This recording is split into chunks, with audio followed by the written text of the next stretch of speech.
Vous arrive-t-il souvent de vous poser une question et d'aboutir à 1 million de questions sans vraiment comprendre, ou de vous perdre dans vos idées en voulant absolument avoir une réponse parfaite? Si c'est le cas, vous avez tapé à la bonne porte. Mesdames et messieurs, bienvenue à Portal Spirituel. C'est l'émission qui vous transporte dans le monde de l'impossible, de l'inconnu, du doute et de la raison.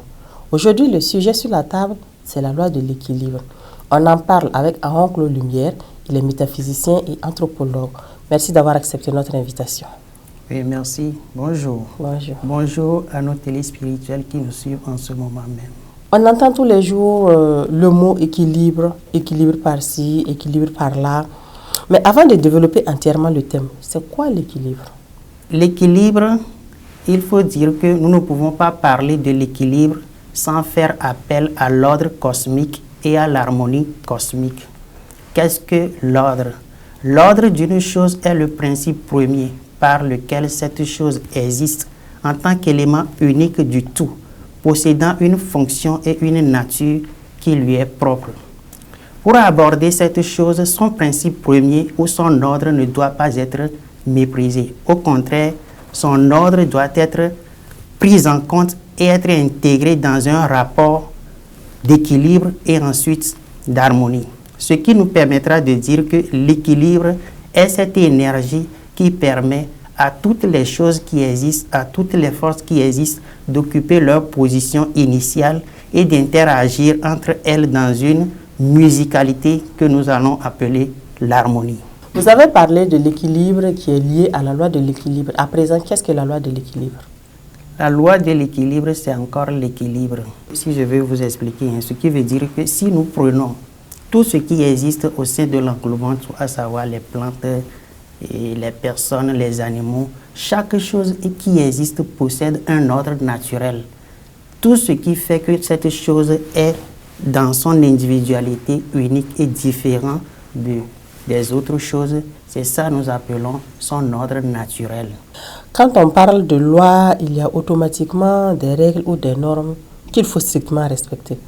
Qui a instauré cette loi? Pourquoi on dit la loi de l'équilibre? On dit la loi de l'équilibre parce que l'univers dans lequel nous vivons est régi par un certain nombre de dispositions. Ce sont ces dispositions que nous appelons en fait des lois. Quand nous observons l'univers dans son englobant tout, le soleil se lève, la lune et puis tout ce que nous voyons dans l'univers, nous voyons que ces choses-là ne sont pas produites par le fait d'un hasard. Il y a un ordre derrière tout ça là. Il y a un équilibre derrière tout ça là. C'est l'ensemble de tout ça là que nous appelons l'équilibre. L'univers réagit, l'univers fonctionne en fonction d'un ordre, en fonction d'un équilibre parfait. À quoi sert l'équilibre alors? L'équilibre sert à mieux vivre. Lorsque nous sortons de l'équilibre, nous sommes malheureux. Lorsque nous sommes dans l'équilibre, nous vivons la vie dans toute sa beauté, dans toute sa félicité. L'équilibre est cette énergie qui nous permet de vivre en parfaite harmonie avec tout ce qui existe. Alors, on vous a bien écouté, tout ce que vous avez dit est bien, mais concrètement, qu'est-ce que l'équilibre apporte à la vie de l'homme? Vous avez dit, ça permet de ne pas être malheureux, tout ça, mais concrètement?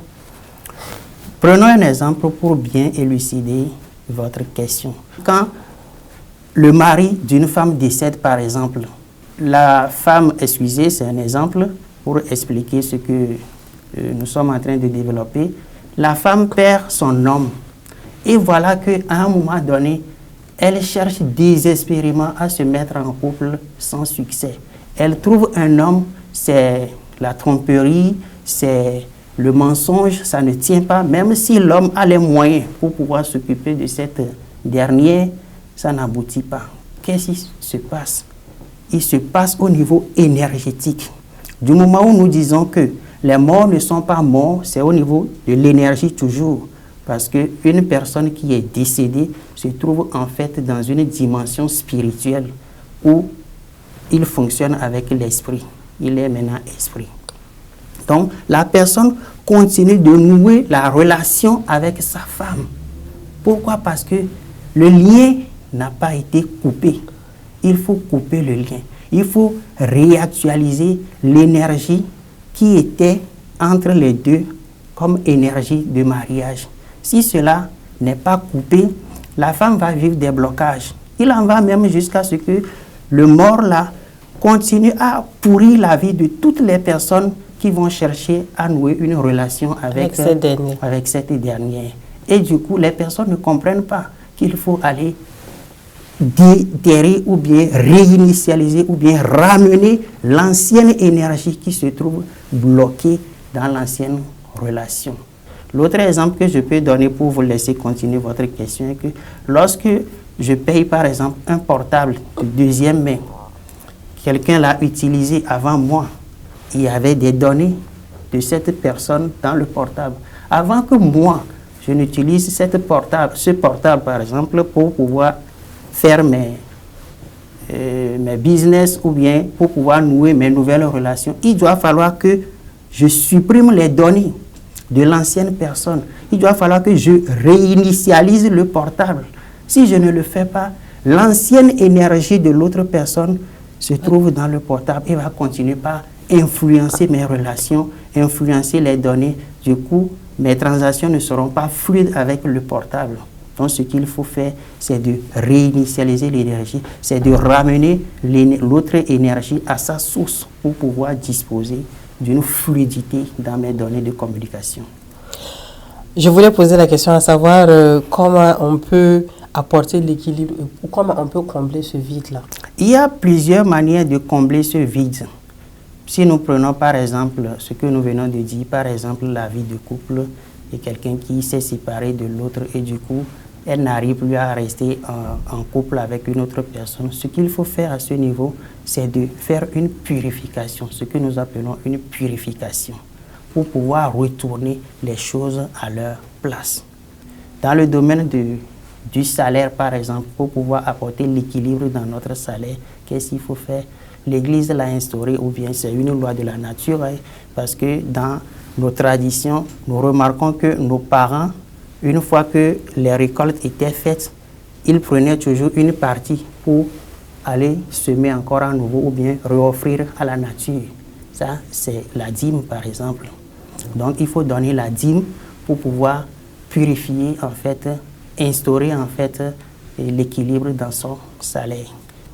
Je prends le cas de quelqu'un qui est très intelligent, qui a beaucoup de diplômes, qui a beaucoup de connaissances, socialement, familialement, professionnellement. La personne a tout pour réussir. Mais malgré tous ses efforts dans la vie, les choses semblent toujours bloquées. Rien ne va. Qu'est-ce qui n'a pas marché? Est-ce que la loi de l'équilibre y est pour quelque chose? Merci pour la question. Il faut dire que quelles que soient les situations, quels que soient les blocages, quelles que soient les difficultés que nous rencontrons, il y a toujours une part de la loi de l'équilibre. Parce que, tel que nous l'avions déjà dit dès le début, nous avions dit que la loi de l'équilibre est cette énergie qui permet à toutes les forces d'occuper leur position initiale et d'interagir entre eux ou bien entre elles dans une musicalité que nous appelons harmonie. Dès que nous sommes en équilibre, ça veut dire que nous allons forcément vivre l'harmonie. Mais s'il n'y a pas l'harmonie, ça veut dire que nous ne sommes pas en équilibre et il y a quelque chose qui ne va pas. Généralement, ces genres de situations proviennent des actes du monsieur ou bien de la fille. Si c'est une fille, si c'est un monsieur, ça dépend de son comportement en fait. Prenons quelqu'un tel que vous venez de le dire, qui a beaucoup de connaissances, il a des diplômes, il a tout ce qu'il faut pour réussir, mais il ne réussit pas. Il se pourrait que cette personne a fait l'amour avec une fille possédée. Parce que vous n'êtes pas sans savoir qu'une fois que vous avez noué une relation sexuelle avec quelqu'un, vous partagez à la fois les anges de la personne et les démons de la personne.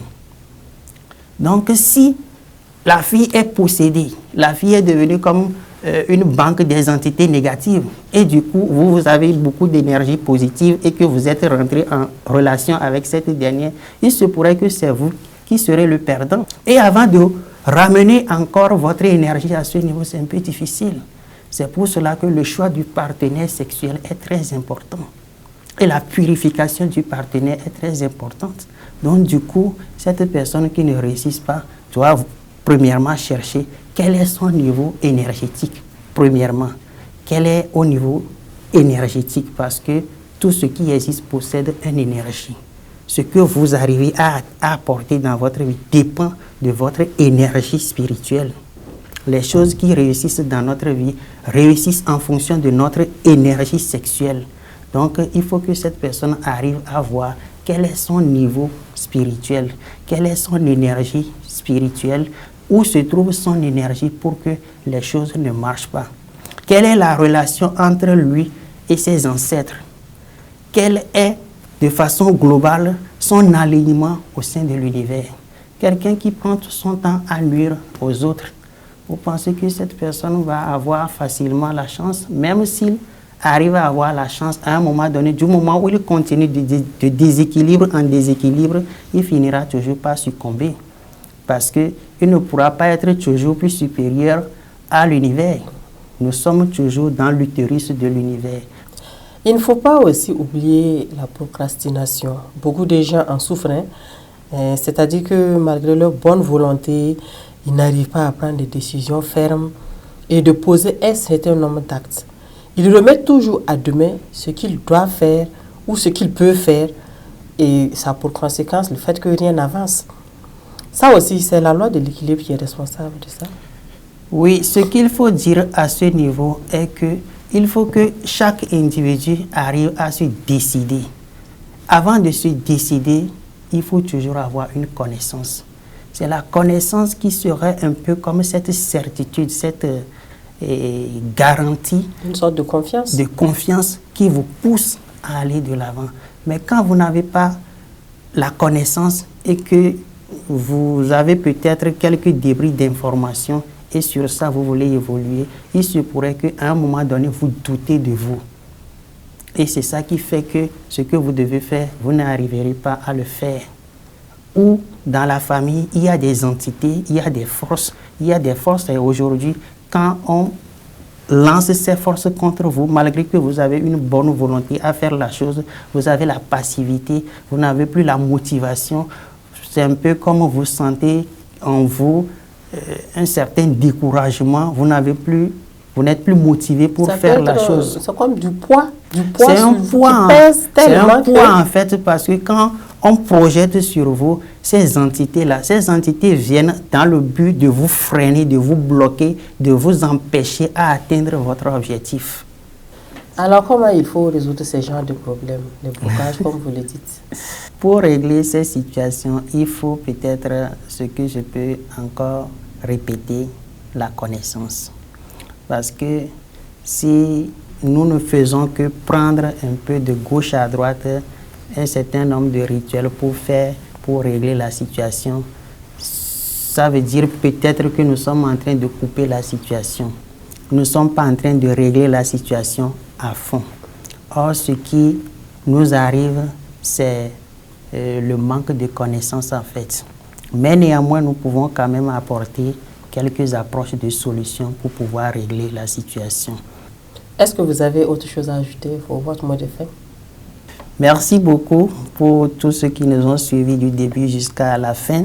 Ce qu'il faut retenir est que ce qui nous manque aujourd'hui, c'est la connaissance.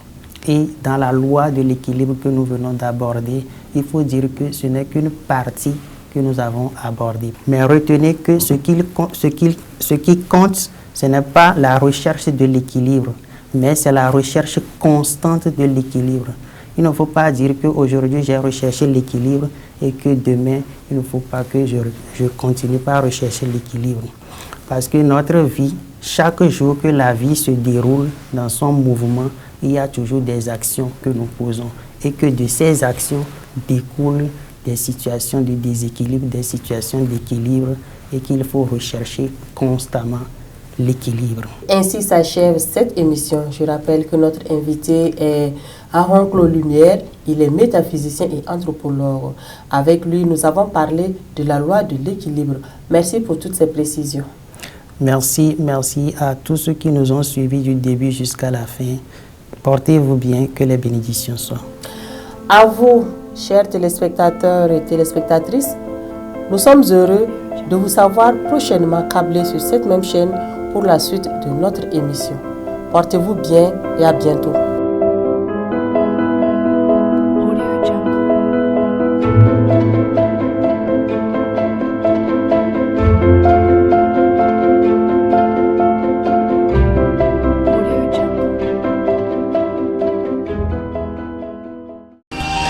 Sobre Web TV, la Web TV au-delà de vos attentes.